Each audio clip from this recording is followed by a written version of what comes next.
у нейкі момант гэта наогул было настолькі цынічна, што і казалі, ну, наогул гэтага нічога не было, ніхто яго не выпускаў, і ён проста не хоча з вамі камунікаваць. У адміністрацыі Лукашэнкі вельмі разлічвалі на тое, што ён з'едзе, як усе. Казаць, што давайце перамовы, мы вернемся ў нармальны стан, а я хачу спытацца, а калі ён быў нармальны? Мы перасталі фармаваць грамадскую думку, то бок мы згубілі сваю суб'ектнасць. Чамусьці хтосьці вырашыў, што палітыка і ўсё сур'ёзнае людзям не цікава. Гэтак жа ляжыць віна і на тых людзях, якія прачнуліся толькі ў 20-м. Я казала, для мяне важна, што мяне пачытае не Кляеў, а не 100 гопнікаў. Добрый дзень, сёння да нас завітала ў госці былая рэдактарка вядомай беларускай газеты «Новы час» Аксана Колб, якую рэжым Лукашэнкі абвінаваціў в арганізацыі дзеянняў, якія нібыта груба парушаюць грамадскі парадак, кінуў за краты, уключыў у сумнавядомы спіс экстрэмістаў, то бок это пералік асоб, якія маюць дачыненне на думку рэжыма да экстрэмісцкай дзейнасці. Спадарня Аксана была вымушаная пакінуць Беларусь. І наша першае пытанне да вас, як з перспектывы часу вы глядзіце на тыя падзеі, ці для вас гэта стала нечаканасцю? Добрый дзень. Ну, на самай справе нечаканасцю не было, бо ўсё тое самае, што адбывалася ў 20-м годзе, было і раней. Пасля ўсіх выбараў адбывалася тое, што было, затрыманні, пераследы, адзіная розніца ў маштабах, як бы. Але нічога не змянілася, і я ў гэтым кантэксце заўсёды кажу, у мяне няма прэтэнзій да Лукашэнкі, ён сябе не здрадзіў.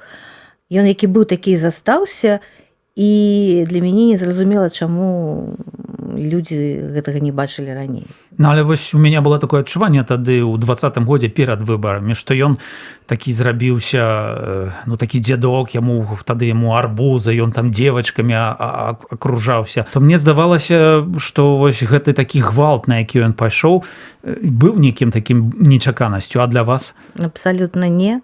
Гэта было не проста чакана, гэта было заканамерна, ведаючы, які ён, з чаго ён пачынаў, што для яго ўлада, мне было дзіўна чуць, што нехта спадзяваўся, што ён гэтую ўладу аддасць проста так. Таму нічога нечаканага, больш за тое, і тое, што адбывалася пасля, не толькі ў тыя першыя дні і месяцы і пасля, і тое, што будзе далей, гэта ўсё абсалютна заканамерна. І ну, не можа здзіўляць, калі ты сочыш увесь час за падзеямі, хочаш іх аналізаваць і бачыць, як гэта ў гістарычнай перспектыве ў прынцыпе адбываецца. Я проста па адукацыі, у прынцыпе, гісторык, таму ну, гэта ўсё натуральна. Канешне, ніхто, я думаю, што ніхто не думаў, што давядзецца з'язджаць, але зноў жа, да, гэта было вымушана, але гэта, прынамсі, быў усё-такі мой выбар. На жаль, ён быў такі, на жаль, я вельмі доўга яго прымала. Магчыма, толькі вось з восені я нарэшце прыняла, і дасюль яшчэ так карціць трошачкі, што я казала не з'еду, а з'ехала. Да? І гэта вось такое пачуццё віны, яно яшчэ са мной, можа, ўжо не ў такім маштабе, але ўсё ж такі ёсць, але ну, як ёсць. Да? Мы ўсё роўна не можам змяніць тое, што было, але мы можам зрабіць высновы, і з гэтымі высновамі можам ісці далей. Я думаю, што да гэтых высноў мы яшчэ вернемся, але я хацеў вас запытацца пра актуальную справу. Вось 19 лютага нядаўна зусім стала вядома, што рэжым Лукашэнкі вызваліў вядомага беларускага дэмакратычнага палітыка Мікалая Статкевіча. Хаця яго доўгі час трымалі нават у такім рэжыме інкамунікада, не было вядома, што з ім. На вашу думку, чаму гэта здарылася? Ці Лукашенка спалохаўся, ці так, як ён тлумачыў нейкім гуманітарным, ну не ён, яго прэсавая гэта служба заявіла, што гэта гуманітарны матыў, што там сваякі звярталіся. А вы як глядзіце на гэтую справу? Мне заўсёды дзіўна чуць пра нейкія гуманітарныя памкненні ў Лукашэнкі. Да? Ну, гэта смешна, і было б смешна, калі б не было так сумна. Канешне ж, не. Я думаю, што галоўнае гэта ціск міжнародны, бо шмат хто з дыпламатаў і наогул прадстаўнікоў і адміністрацыі Трампа і іншых кіраўнікоў краін пыталіся пра гэта менавіта дзе Статкевіч, бо ніхто не ведаў, і колькі б там яго жонка не спрабавала высветліць, дзе ён, ёй ніхто не паведамляў. У нейкі момант гэта наогул было настолькі цынічна, што і казалі, ну, наогул гэтага нічога не было, і ніхто яго не выпускаў, і ён проста не хоча з вамі камунікаваць, таму вы не маеце ніякай інфармацыі. Хаця ў той час, да, ён ужо быў якраз пасля інсульта, пасля інфаркту галаўнога мозга, калі як бы так больш карэктна казаць, і за яго жыццё змагаліся. Я думаю, што з улікам таго, чаго хоча Лукашенка для сябе, для сваёй улады, для яе падтрымання і ўтрымання, а гэта кантакты у тым ліку і з Трампам, і каб не было рэзананснай смерці чарговай, я думаю, што менавіта для гэтага Мікалая выпусцілі.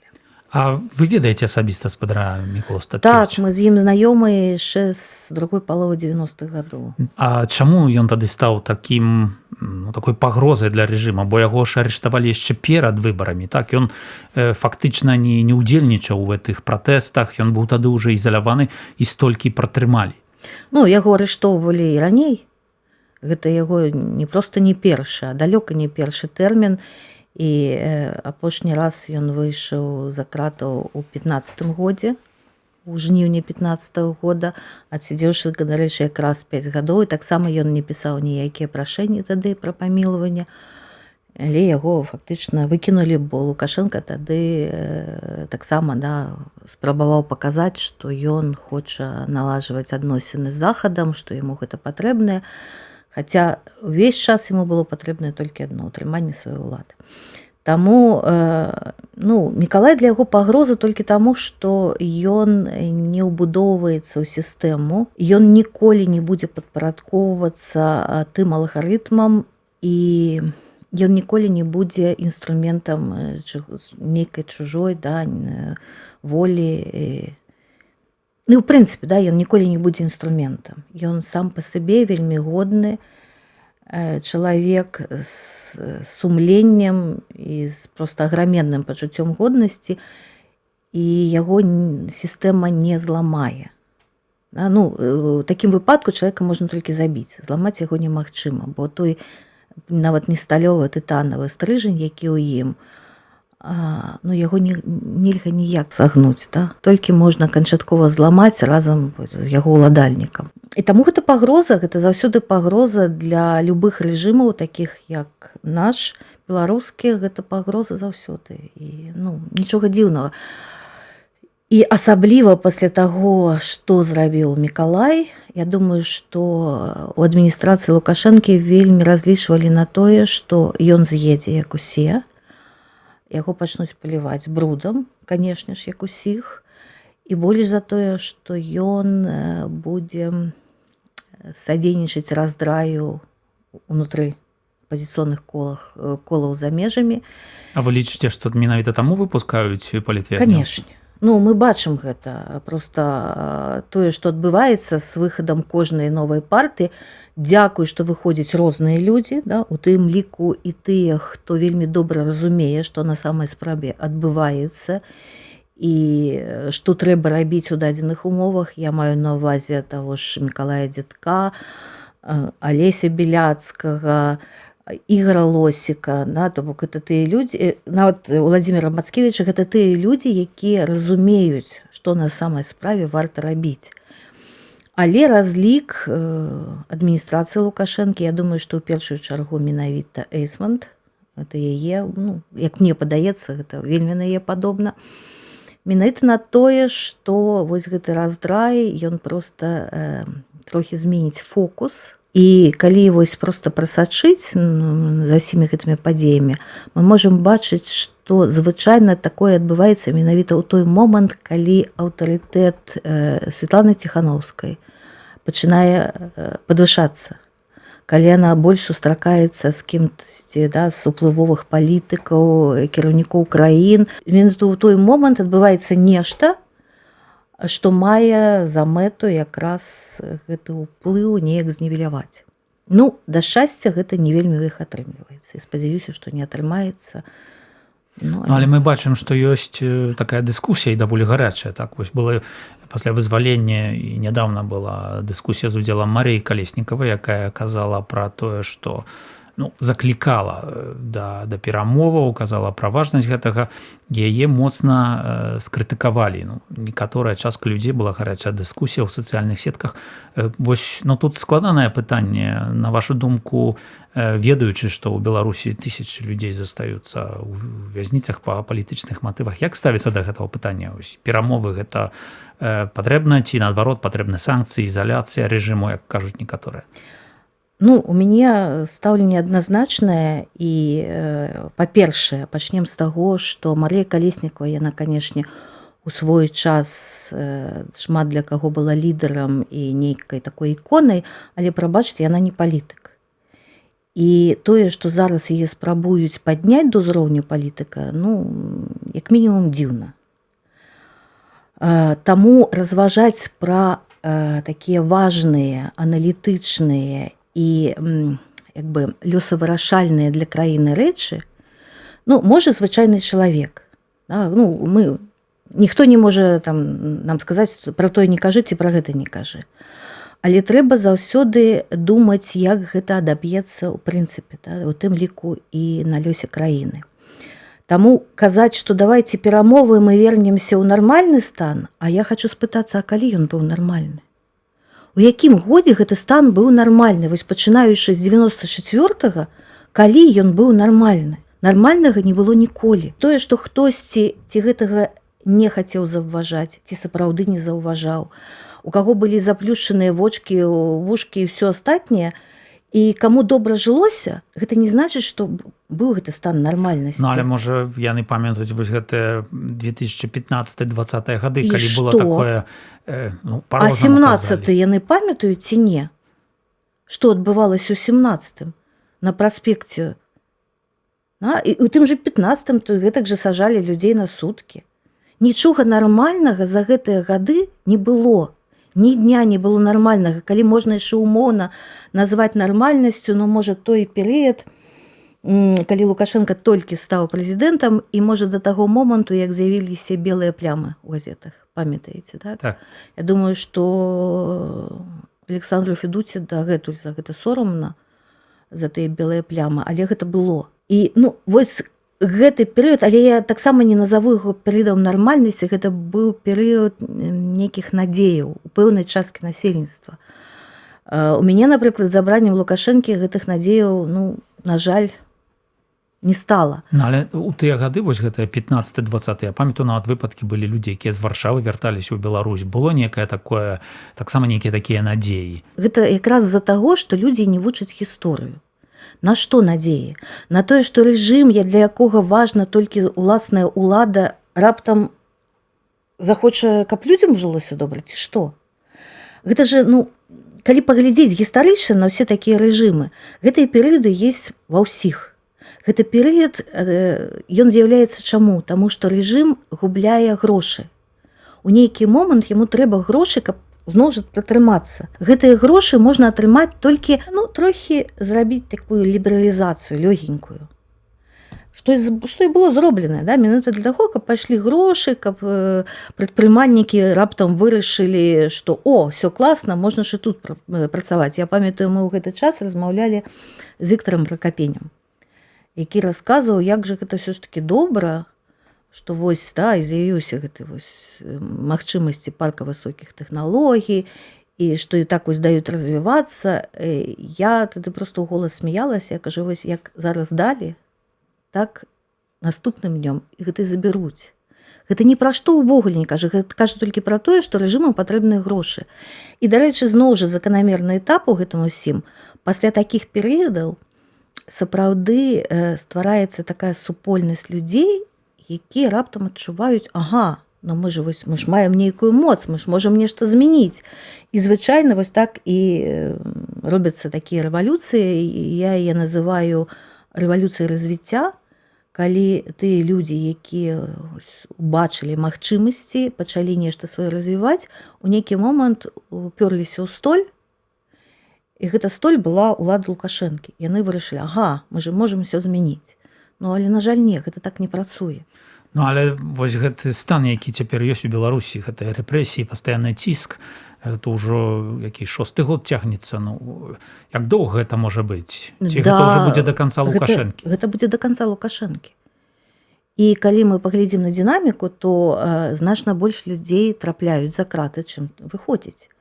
Да, зараз трохі змяніліся, не ўсіх адпраўляюць у калонію, але толькі таму, што вы размаўляеце з тымі, хто выйшаў, што там проста няма месц. Там месцаў для палітычных, яны ж не могуць зрабіць, каб 50% калоніі былі палітычныя. 10, ну максімум 15. Бо іначай гэта ўжо пагроза. Пагроза існаванню тым... Гэта пагроза існаванню тым умовам, якія існуюць у калоніях. Яны выбудоўваліся гадамі. Вось гэта іерархія, гэтыя парадкі. А калі большасць будзе палітычных, усе гэта іх ось, як называецца, да, прысваенне, да, там, калі вось нельга не дзеліцца нічым, яно проста рухне. І салідарнасць, яна ўздымецца і там. Нават пры гэтых умовах то і ёсць. І калі зноў жа размаўляць з тымі, хто выйшаў, прычым не абавязкова, хто сидзеў па палітычных матывах, яны расказваюць, як гэта было. І сапраўды палітычныя змяняюць атмасферу саму калонію. Таму рэжыму гэта не трэба. І большая частка зараз яны ці хімія з накіраваннем, але гэта таксама абмяжоўвае, бо там таксама не шмат месцаў. Збольшага яны стараюцца адпраўляць на хатнюю хімію, і нават зараз, наколькі я ведаю, трохі змякчылі умовы, там не трэба ўжо кожны тыдзень адзначацца, не трэба... Ну, то бок, гэта не таму, што яны такія добрыя, таму, што іх не хапае рэсурсу, таму, што столькі людзей прайшлі праз гэта, і столькі іх трэба кантраляваць, што ну, не хапае сілаў. Больш за тое, я ведаю зноў жа, што шмат хто з адэкватных супрацоўнікаў сістэмы, у тым ліку сілавікоў, па сканчэнні кантракту яны стараюцца саскочыць. Ну, а што ім не адпавядае? Яны ж цяпер, можна так сказаць, у фаворы, грошы ім плацяць. Ну, не ўсім гэта падабаецца. Вось у чым справа. Гэта ж не значыць, што вось па той бок усе такія сволачы. Там хапае адэкватных людзей, якія вельмі любяць сваю справу. Яны сапраўды раней займаліся тым, што трэба грамадству. Я ведаю следчага, які, ну, сапраўды ён вельмі любіць сваю справу. Ён займаўся тым, што там усіх гэтых рабаўнікоў лавіў. Там, ну, сапраўды, функцыю праваахоўную выконваў. Сапраўды, да. І калі ён пра гэта расказваў, у яго вочы гараць, а яго прымушаюць вось закрываць палітычных. Прычым у яго самого так, я кажу, не разумею. Ну як, да? Ну я, кажу, разумею, каб там нешта спалілі, там нешта... А тут, кажу, для чаго? Ну, вось для таго. І такія людзі збольшага сыходзяць. Як толькі з'яўляецца магчымасць, я як мінімум вось за тыя гады, што я тут у Польшы, я ведаю 5 чалавек, якія, як толькі скончыўся тэрмін кантракту, та, ці там вось выслуга, ці яшчэ, нават некаторыя не дачакаліся выслугі, яны сыходзяць. Не таму, што яны баяцца, не. Якраз, ну, яны разумеюць, што так ці інакш, все роўна за нешта яны мусяць адказаць. Але менавіта для таго, што яны не хочуць у гэтым удзельнічаць. Яны бачаць, у што ператворваецца ось праваахоўная сістэма. Гаспадарня Аксана, мы вось згадалі Міколу Статкевіча, а можа вам больш нешта вядома пра лёс журналіста новага часу Дзеніса Івашына, што... У прынцыпе, з Дзенісам больш-менш, да, наколькі гэта магчыма, ўсё добра. Да, ён без спатканняў зараз і фактычна без тэлефанаванняў, але, прынамсі, я ведаю, што лісты ад яго даходзяць.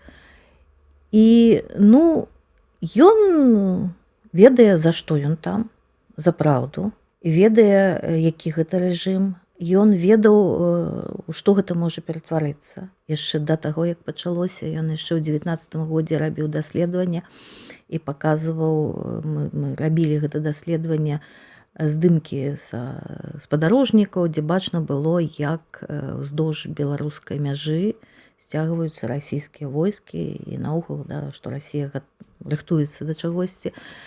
І, ну, то бок для яго гэта не было дзіўным, ён ведаў, чым гэта скончыцца. І таксама гэта быў яго свядомы выбар не з'язджаць, а застацца. Магчыма, ён, канечне, спадзяваўся, што ўсё гэта здарыцца крыху пазней. І, дарэчы, ён рыхтаваў 4-е расследаванне якраз пра беркутаўцаў у Беларусі.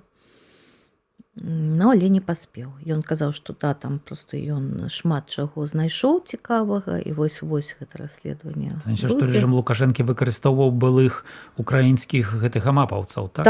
Так, не проста выкарыстоўваў, яны большасць з іх, ну прынамсі з тых, каго вось знайшоў Дзеніс, яны працавалі ў сілавых структурах Беларусі, яны атрымалі кватэры, і яны ўдзельнічалі ў тым ліку ў разгоне пратэстаў. Ну, от з 8, здаецца так, ці колькі чалавек, якіх знайшоў Дзеніс, толькі адзін. Не, ён сышоў, у прынцыпе, з гэтай сістэмы, і ён проста вахтава ездзіў дзесьці там, працаваў за мяжой. У вас ёсць вялікі досвед такой рэдактарскай працы, ведаеце добра беларускі медыасектар. Я хацеў запытацца, вось цяпер, ну, як Лукашенка знішчыў, ці там зачысціў незалежную прэсу у Беларусі, і шмат хто працуе ў выгнанні, то як гэта ўплывае на беларускі медыасектар? Ну, у прынцыпе, шмат што ўплывае негатыўна, на жаль.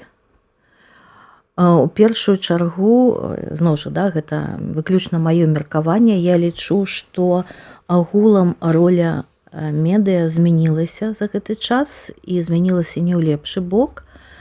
Мы перасталі фармаваць грамадскую думку, мы перасталі сапраўды, да, казаць людзям, а што ж у гэтым жыцці важнае. Мы сталі такімі фіксерамі, рэтрансляторамі, можа быць. Я б даже, можа, больш так гучна назвала абслугай такой грамадства, прычым не лепшай яго часткі.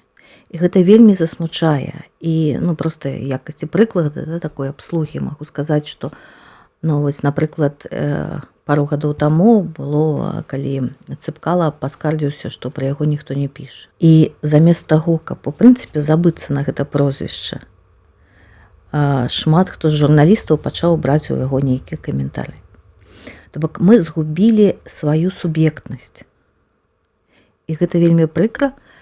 І, на жаль, калі так пойдзе далей, то праз гадоў 5 наогул спажываць нешта больш-менш сур'ёзнае, акрамя там крыміналу ці не ведаю яшчэ там дикпікаў і ці яшчэ чаго, да, не будзе каму. Але гэта звязана як бы з глобальнымі такімі зменамі, ці гэта справа ў тым, што адарваныя СМІ ад вось як бы народа, ну, в сэнсе ад Беларусі, ад насельніцтва і вымушаныя жыць у выгнанні і працаваць. Тут разам усё. Тут і тое, што трохі адарваныя, хаця шмат у каго там засталіся як бы і свае крыніцы, і нават у кагосьці яшчэ і людзі засталіся, якія могуць эту інфармацыю даваць. Але, вось я скажу, мы чамусьці хтосьці вырашыў, што палітыка і ўсё сур'ёзнае людзям не цікава. І пайшлі услед за такім маркетынгавым прынцыпам асноўным. У маркетынгу ёсць так, што трэба рабіць тое, што спажываюць. У медыа не можа працаваць гэты прынцып.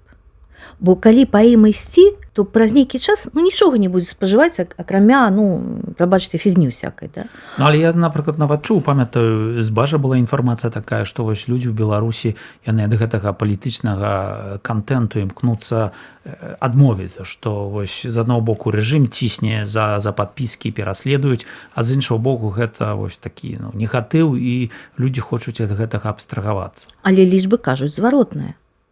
Што менавіта тое, што палітычнае, да, ці эканамічныя нейкія аналізы, ці палітычныя, ці расповеды пра усе здзекі, палітзняволеных і так далей, гэта якраз чытаецца лепш.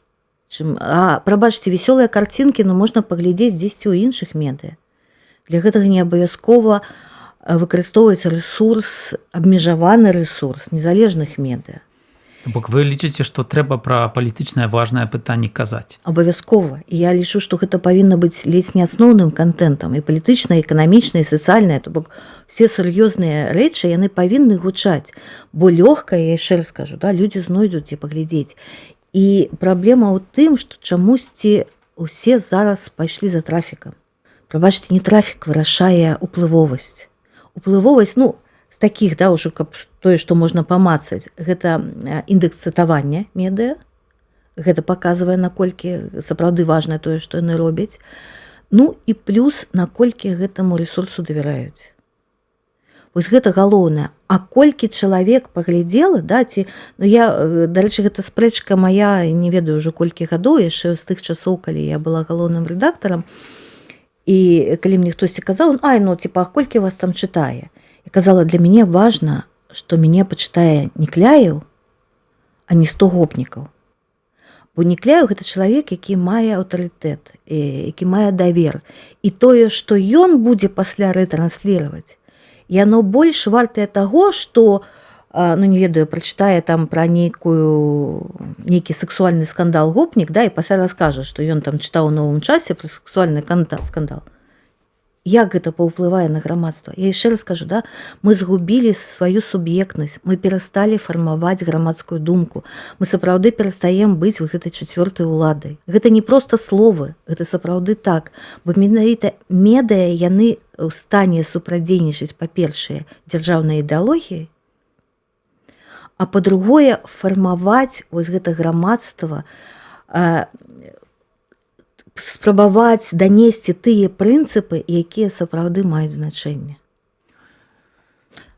На жаль, губляецца, і гэта, магчыма, была, ну, напэўна, адна з прычын, не галоўная, але адна з прычын, чаму я вырашыла ўсё ж такі сысці з рэдактарства.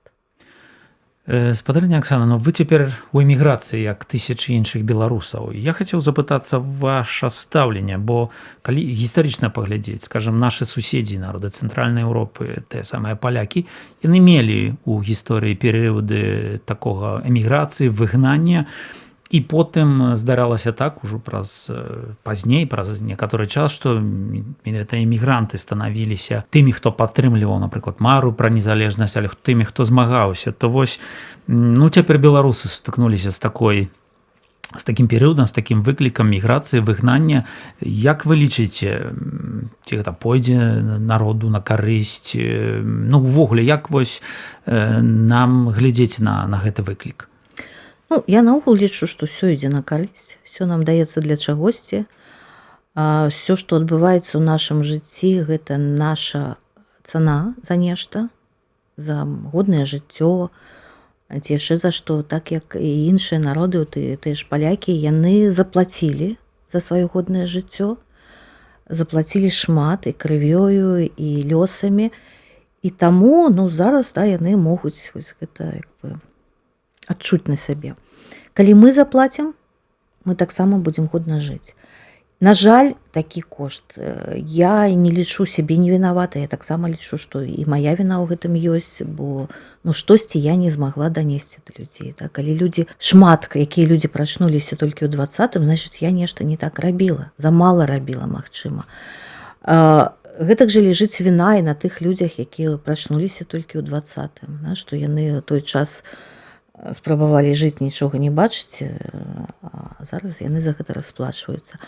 Але ці паўплывае, уплыў будзе розны, бо менавіта вось гэта стракатасць эміграцыі сённяшняй, яна, канешне, будзе па-рознаму ўплываць на будучыню Беларусі. Хаця збольшага я лічу, што гэта будзе станоўчым фактарам, бо тыя людзі, ну, з кім я камунікую тут, збольшага яны збіраюцца вяртацца, і збіраюцца вяртацца не з пустымі рукамі. Гэта у тым ліку бізнэсоўцы, якія лічаць, што іх розум, іх сілы будуць патрэбныя краіне для таго, щоб там все падымаць.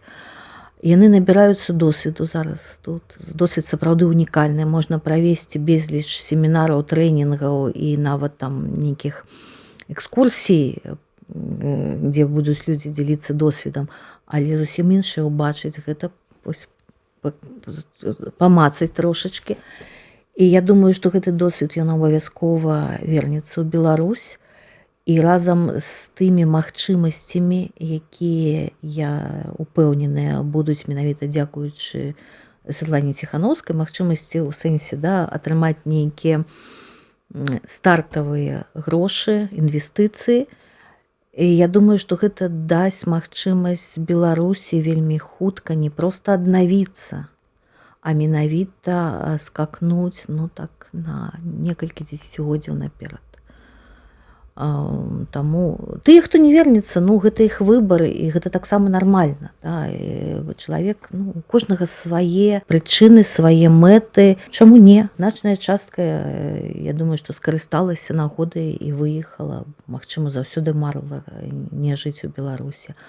Але я яшчэ раз кажу, вось менавіта недавно мы размаўлялі з адной знаёмай, а яна да гэтага проста для сябе такі праводзіла пытанне такое сярод бізнэсоўцаў, якія тут ужо пачынялі свае бізнесы, і большая частка з іх сказала, што яны вернуцца і будуць свае бізнесы развіваць там.